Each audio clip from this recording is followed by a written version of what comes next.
Pastoral communities जो कभी free movement किया करती थी और नेचुरल रिसोर्स पे डिपेंड रहा करती थी, उनके जीवन को पूरी तरह से बदल कर रखने में कॉलोनियल रूल का बहुत बड़ा हाथ था।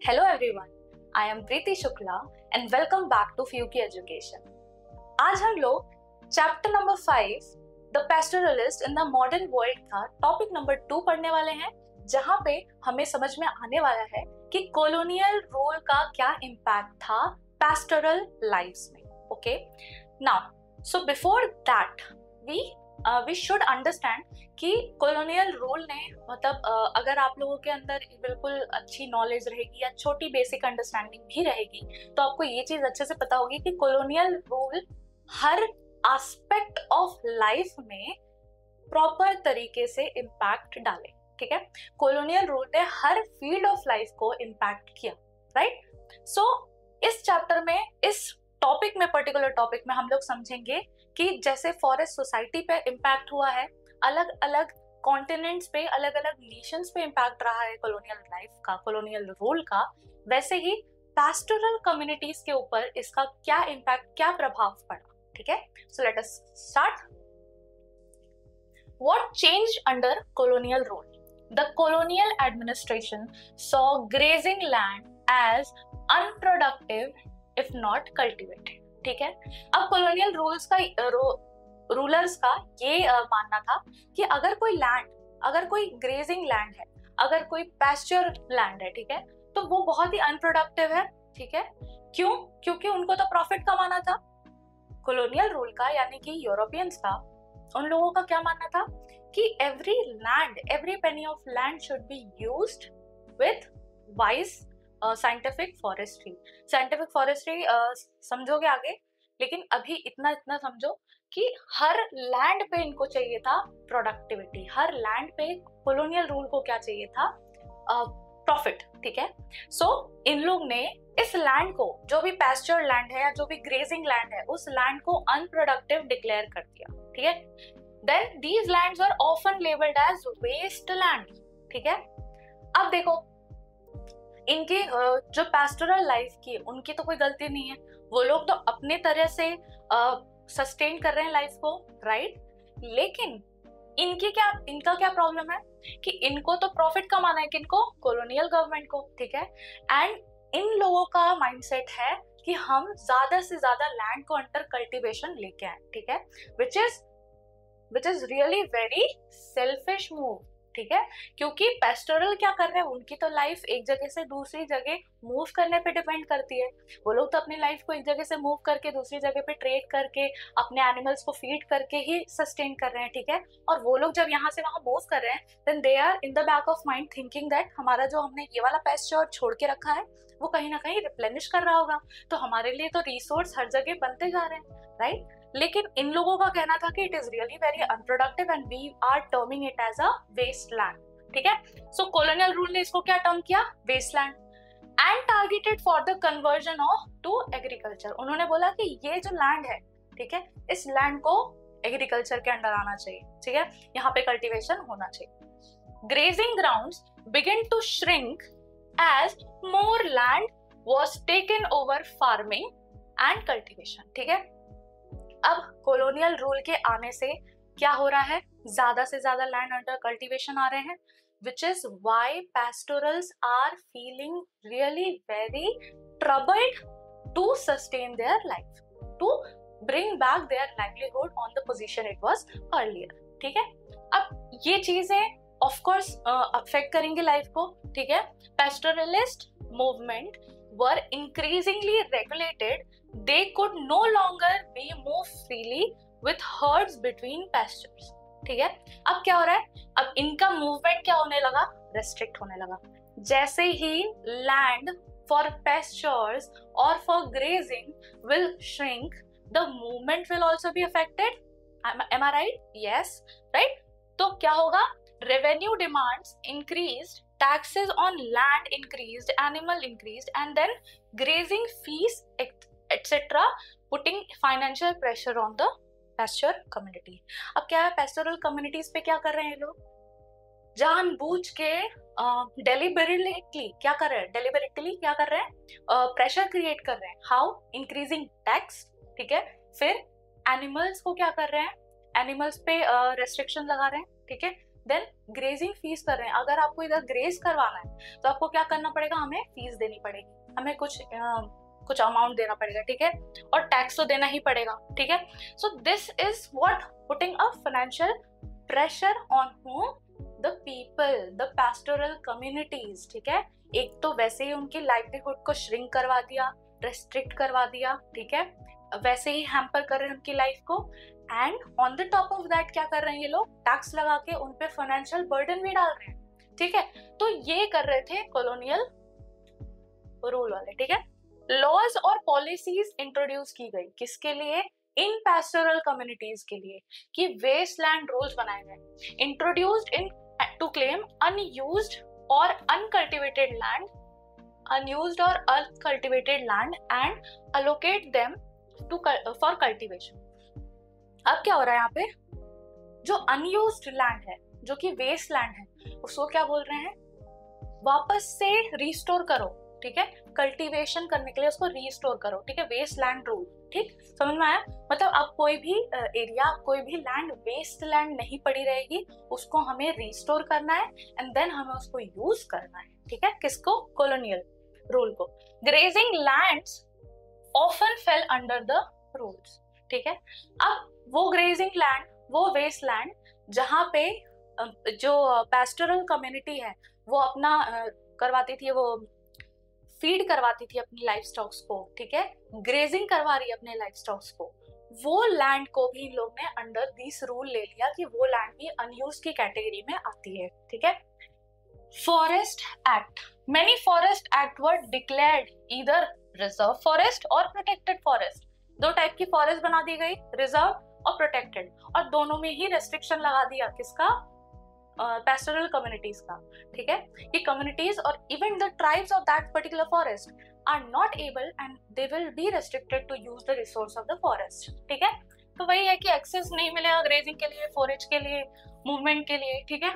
एंड कस्टमरी राइट्स भी क्या हो जाएगी, कर्टेल हो जाएंगी, मतलब काट दी जाएंगी, यानी कि छीन ली जाएंगी वो राइट्स, ठीक है। क्रिमिनल ट्राइब्स एक्ट ले आए, बोल देते हैं कि भाई जो भी गलती से हमारे इस रीजन में आएगा उसको हम क्या कर देंगे, सस्पिशियस मानेंगे और उसको हम अरेस्ट कर लेंगे, ठीक है, ठीक है।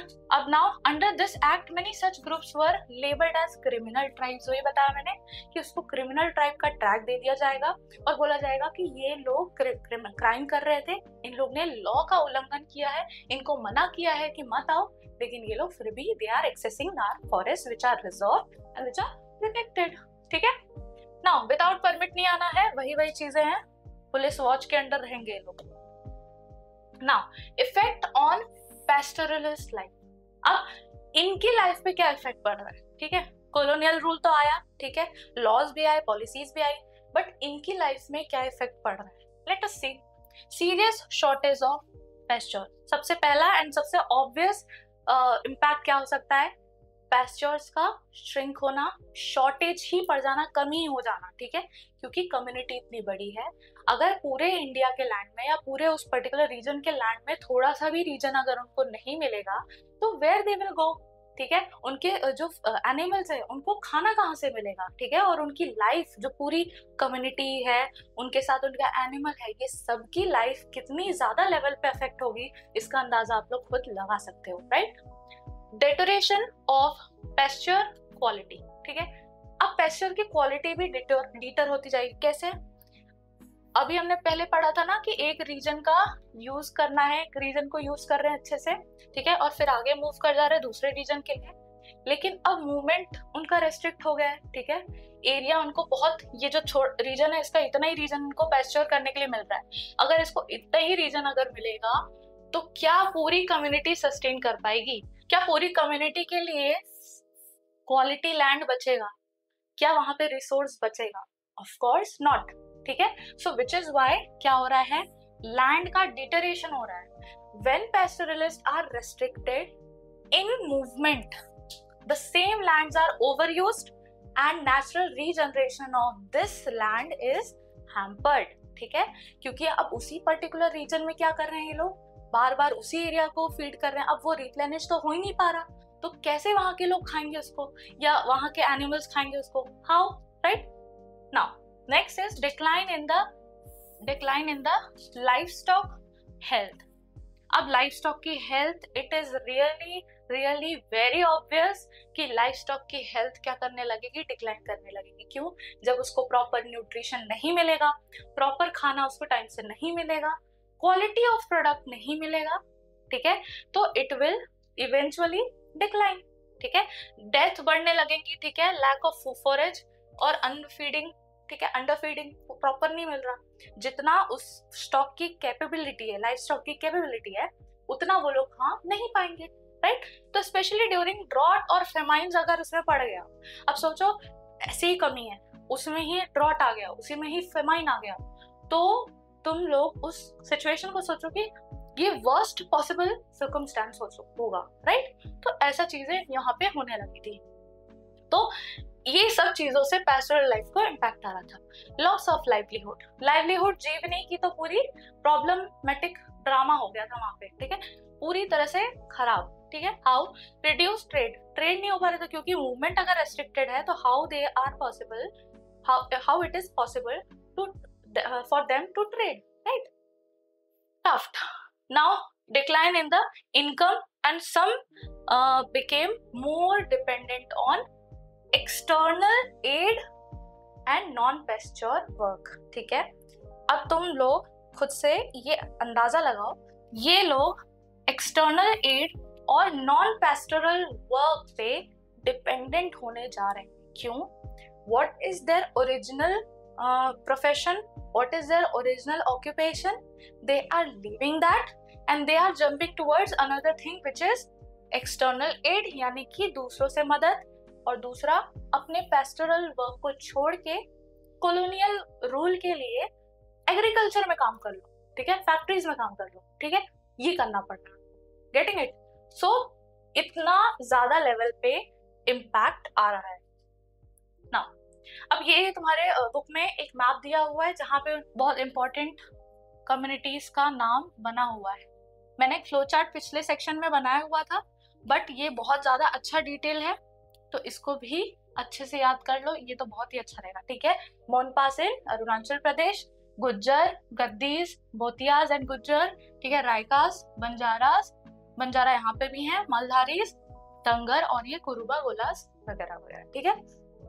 तो ये पूरे इंडिया, ऐसा नहीं है कि यही इतने ट्राइब्स या इतने कम्युनिटीज हैं, नहीं, बहुत ज्यादा लेवल पे कम्युनिटीज है, बहुत ज्यादा नंबर ऑफ कम्युनिटीज हैं, बट कुछ इंपॉर्टेंट कम्युनिटीज, कुछ इंपॉर्टेंट मूवमेंट हमने सिर्फ यहाँ पे हाईलाइट किया है, ठीक है।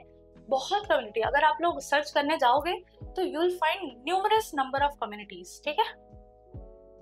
Now how pastoralist tried to cope. अब देखो, अफेक्ट तो होगा ही, है ना, अफेक्ट तो हुआ ही लाइफ, लेकिन उस अफेक्ट होने के बाद आप कोप कैसे कर रहे हो, उस चीज से लड़ कैसे रहे हो और उस चीज से आगे कैसे बढ़ रहे हो, राइट। तो वही पेस्टोरलिस्ट कैसे अपनी लाइवलीहुड को आगे बढ़ाते हैं इतनी सारी चुनौतियों के साथ। Let us understand. Finding new pastures when older grazing grounds became unavailable. अच्छा सॉरी, पहले first point, reduce herd size so that remaining grazing land could support them, ठीक है। हर्ड साइज को रिड्यूस कर लिया, अगर पहले 100 एनिमल लेके घूमते थे तो लोग 50 एनिमल लेके घूमेंगे, ठीक है, अब ऐसा उनका सोचना होगा, ठीक है। Now next, finding new pastures where older grazing grounds became unavailable. अब क्या कर रहे हैं, नए पेस्चर्स को ढूंढ रहे हैं, ऐसे एरिया में जाकर रहना चाहते हैं जहाँ पे कॉलोनियल रूल का या कॉलोनियल का एक पावर का इतना ज्यादा इन्फ्लुएंस ना हो, ठीक है, तो वो एरिया ढूंढना चाहते हैं, ठीक है। Now some richer pastoralists brought land and settled down, giving up fully nomadic life. अब कुछ जो रिच पैस्टोरलिस्ट थे, जो रिच पैस्टोरल कम्युनिटी थी, उन कम्युनिटी के पास इनफ रिसोर्स था, तो उन लोगों ने क्या कर दिया, अपने पैस्टोरल लाइफ को ही गिव अप कर दिया। उन्होंने बोला अब हम लोग एक जगह से दूसरी जगह नहीं जाएंगे, एक ही जगह पे सेटल हो जाते हैं और यहीं पे अपने जीवन को बिताएंगे, ठीक है, ऐसा। Now Poor pastoralists often borrowed money, many lost their animals, and some ended up as laborers in the village or towns. ठीक है, वही पुरानी बात कि अब कुछ लोग जो पुअर हैं, जो गरीब हैं, वो लोग क्या कर पा रहे हैं, नहीं कर पा रहे कोप, ठीक है, उन लोगों के पास नहीं है इतना पैसा कि वो लोग आराम से सुखी जीवन जी सके, सेटल होके, right? So they decided to work as a labour, और they decided to borrow money to sustain their livelihood. Okay, so यहाँ पे हम ये अपना टॉपिक कंप्लीट करते हैं, और इसी के साथ मैं कहना चाहूंगी कि कॉलोनियल रूल की वजह से पैस्टोरल मूवमेंट्स और पैस्टोरल लाइफ इस हद तक अफेक्ट हुई कि उनकी आज़ादी पूरी तरह से खत्म हो गई.